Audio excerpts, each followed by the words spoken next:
Kung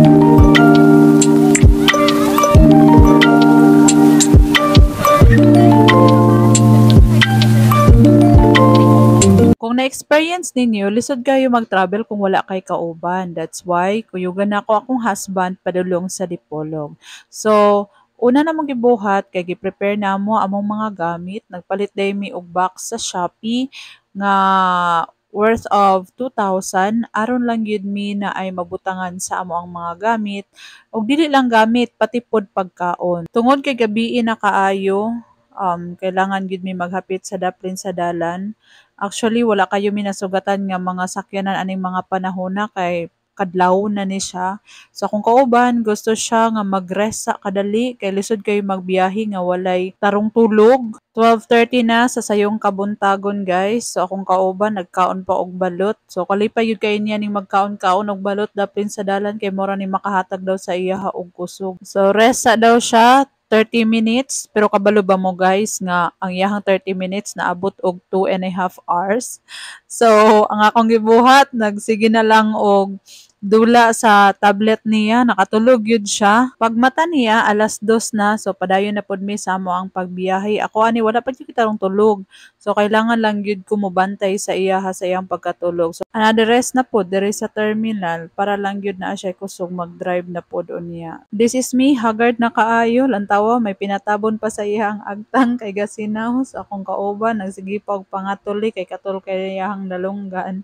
So, ayun guys, nagpadayon nami sa amo ang pagbiyahe. Padulong nami ani sa Ipil. Yeah, Ipil. Padulong nami ani sa Ipil. O, makita na ang McDo.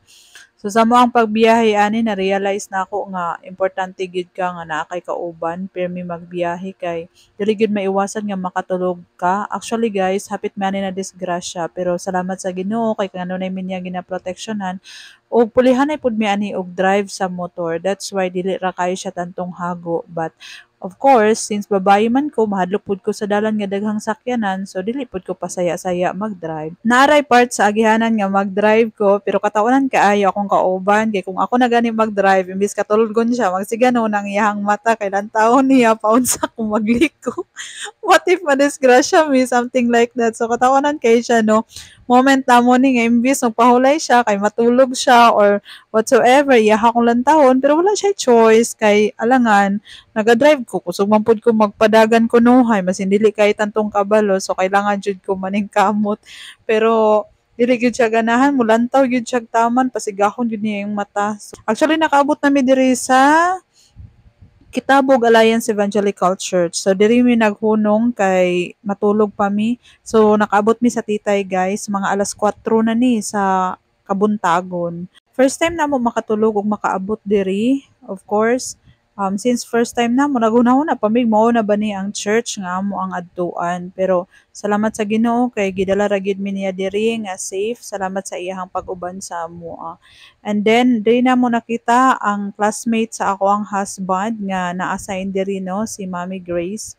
Ang ilang kwarto day diri guys kay mala hotel kaayo so kompleto kaayo mi gibutangan pa mig tuwalya gibutangan mi og kanang nindot kay nga foam ug daghan pa kayong giandam sa mua apil pa pagkaon gibalunan pa mi so salamat kayo sa kinabuhi ni Mommy Grace nga nahimo pod siyang instrument nga makatulog mi taliwala sa kapoy jud kay magbiyahe guys pero wala jud imposible diha sa Ginoo kung proteksyonan gyud ta sa Ginoo proteksyonan gyud ta sa Ginoo maayo gyud ang Ginoo sa tanang panahon. Mo ning mga oras nga sige mig chika-chika diri nag-share mi sa among mga experiences ug uban pang mga topic sa kinabuhi. Chars. Ay nakamata na akong kauban, nagchika-chika na siya. Actually late siya nagmata. This is the time nga kailangan na mo i-explore ang lugar sa Titay. So since ang akong husband na siya'y family diri, time na pud na mo nga bisitahon sila. So abi na kog layo gyud kaayo pero duol raman di ay. So nag-enjoy pa mi ani og share diri kay sa una di ay galaag na di siya diri. So nga na lang gid ang iyahang kinabuhi no amazing kaayo kay abi na ko ang iyahang family sa Zamboanga City lang. Apil man di sa Titay. So ayun, nakaabot mi diri nga malipayon, Chars. So feeling ko pa kay ko diri no. Naka-sunglass ko nuhay. Anyway, magkita gud mi sa iyahang mga family diri. So, nag-adto kasi siya diri before. dili pa siya minyo, ulitaw pa siya. So diri gipangita namo ang iyahang pinsan, uncle niya, mga igagaw niya, gipangita namo diri. Lo and behold, nakita na namo ang dalan padulong dito sa ilaha. So medyo bukid-bukid day siya pero patag. Good thing kay walay ulan, may na lang kay dili ra pud kayo lapok. Actually, nasulit gyud namo ang time nga makalaag gyud sa Titay, no? Kay first time gyud pod nako makaanhi aning lugar. Feeling nako burag nakita na nako ni nga lugar. Pero feeling lang nako to nga nakaadto ko ani nga lugar. Burag kasi siya same sa ako na assignan before sa Agusan del Sur. So burag ingon ani pod ang iyahang style. Pero ayun, nakareminis ko sa akong past kung asa ko na-assign before. Nindot pod siya nga place. Kaso init lang siguro ani nga lugar, no? Wala ko kabalo kung gaulan ba gyud diri pero sa akong lantaw-lantaw sa ilahang palibot init gyud siya and then init gyud pod ang dalan. Mingawon man pud ta ani sa tong bukid oy, moadto ta sa bukid nindot kaayo ang pamati kay nindot ang hangin, nindot ang naa sa kanang kakahuyan, nindot kaayo lantawon, maka-refresh, makawalag problema. So kani pasulod jud siya didto sa kung asa ang iyahang pinsan. Medyo layo-layo siya, distansya siya gikan sa highway. So kailangan jud mi maningkamot nga makaabot mi didto kay gusto pud sa akong husband nga makita niya iyahang mga pinsan. Kaya of course dugay na ni sila wala nagkita, moadto ra ni sila kung naay namatyan, something like that. Na-realize na ko ba nga kini yung pagtapok-tapok sa pamilya, no? Rare kaayo nga makita nimo ang pamilya nga naga-bonding but mostly kasagaran mag-banding-banding tano kana nang naay namatyan diha na magkita-kita ang mga igagaw, mga paryente, mga apo, mga igsuon or maong samtang buhi pa ta diri sa kalibutan tagaan kinatong panahon ang ato ang pamilya bisitahon nato sila kay wala ta kabalo kung unsa na nahitabo sa ilahang kinabuhi, kung unsa na ang ilahang situation. Kay mora gid maka-comfort sa atong family, labi na sa amo ang trabaho. Dili gid mi makabisita gyud dayon-dayon sa among family. Depende na lang kung duol lang gid kaayo mi sa amo ang family, no. So makabisita gyud mi. So karon naa mi diri sa kung asa ang igagaw sa akong husband. So kanang green nga balay. Actually layo pa mi nailhanan niya siya, nailhan na sa iyang pinsan ang akong husband. So pagkita niya, uy si Brandon man na oh. Sana all nailhan dayon. So ayun, diri nami naabot nami diri. Di ko kabalo kung unsa ba gyud ang ilahang situation diri. But salamat kay nakabisita mi o nakita namo ang ilahang panimalay, unsa ilahang ginapuy-an. So amazing lang kaayo kay naa siya ay mga ig-agaw nga pwede ra gyud niya mabisita masing layo siya. Sana all. Hi.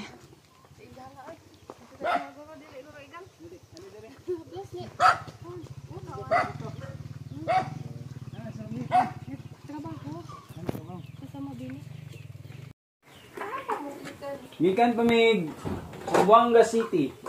After na mo nabisitahan ang iyahang family, so naglimpyo pa siya sa iyahang sakyanan kay kabalo naman ka ang lalaki pag ilaha ganing kaugalingong motor kailangan jud na limpyo gyud kaayo mao ginailang gusto gyud nga limpyo nga presentable. So ako diri nagmamaganda pa ko, charot. Pagkahuman na muglaag nagbalik na sad mi diri kung asa mi natulog tong gabi ato nga time. So ang among gibuhat nag-prepare mi kay mo na ning time nga padulong mi sa Dipolog. So ingon nila dapat daw alas 4 pa lang magbiyahe na mi. So dili daw mi magbiyahe alas 3, alas 2 kay grabe daw kayong inita.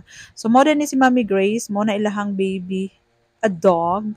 So gwapa kay ilahang baby. Charing. Sana all. So mo na ilahang baby ni Mami Grace. So, salamat kay sa inyohang pag-atiman sa amoa. Lami kay ilang mga pagkaon, gipreparahan gyud mig tarong, ang amo ang kwarto. Salamat jud kayo sa inyohang generosity, Mami Grace. Actually nalipay kayo mi kay nakatulog mi. Og taman dayon magbiyahe na pud mi ani. Nag-prepare na akong kauban no kay excited na mo adto og Dipolog. Actually, first time na ako ni nga mo adto og Dipolog, that's why excited pud ko. Actually pulihan na mi ani og drive pero dili lang ko kampante gid mag-drive nga tuloy-tuloy gyud kay dili ta kabalo unsay mahitabo sa dalan.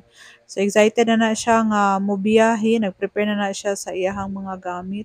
Ug salamat sa mga pag-ampo sa amo ang mga kauban nga mga ministers no. So giampuan gid mi ani nila bago mi naghawa. Salamat kay sa Ginoo.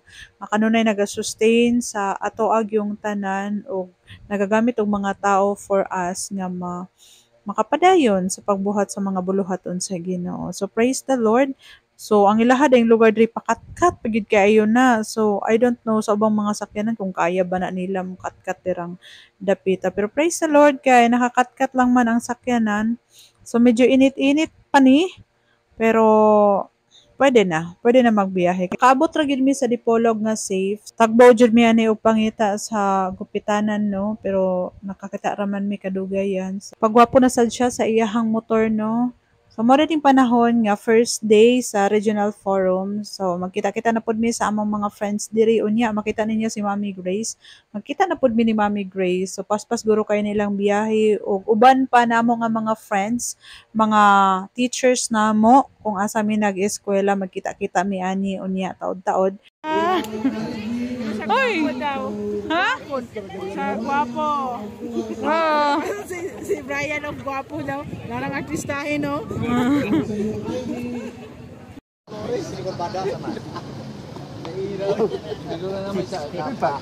Lahat kami tapay isa sir.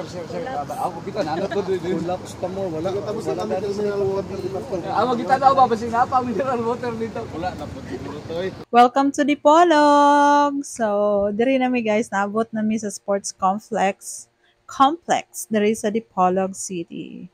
Hello guys! So, karon mangita mi pagkaon, no? So, medyo apiki man diri, pero kailangan mi mangita pagkaon. Enjoy, watch! Nangita tuod mi og pagkaon pero amo pang gi-explore ang lugar. Nakaabot mi og boulevard. So naguna-una mi og laag sa boulevard, naglantaw-lantaw mi asa dapit ang mga restaurants nila, nangita mi asay barato, syempre ga budget pud mi. So nindot gyud ra gyud ang lugar, nindot gyud ang place, like limpyo siya, dako kayo ang boulevard sa Dipolog City, may pa sapa-sapa pa sila suba-suba o, di ba? Nakaabot mi didto actually init jud kaayo siya pero you know kabalo na kaning laag-laag so kailangan mag-explore bahalag init basta makibal-an lang namo sa dapit. So ayun nakita na namo ang boulevard. Limpyo kay ilang boulevard guys. Kabalo ba ka nga wala kayo kay makit-ang basura. So amazing kayo no, disiplinado kayo ang mga tao diri sa Dipolog City. Nindot kaayo ang ilahang boulevard kasi limpyo gid siya, ma-refresh jud ka. Nindot pagid kayo ang dagat, blue kaayo, niya taas pagid kayo ni siya, nindot ni nga lugar kung gusto ka magpapayat, mag-jogging-jogging ka di, layo kay kag maabtan. Ganahan kay ko ani nga lugar kay kung naa kay time nga magpa-refresh, ma-refresh jud ka. Nindot jud kayo siya. Samot na ni og gabi, na unsa na lang ka kung gabi ni nindot kayo kay nay mga lights.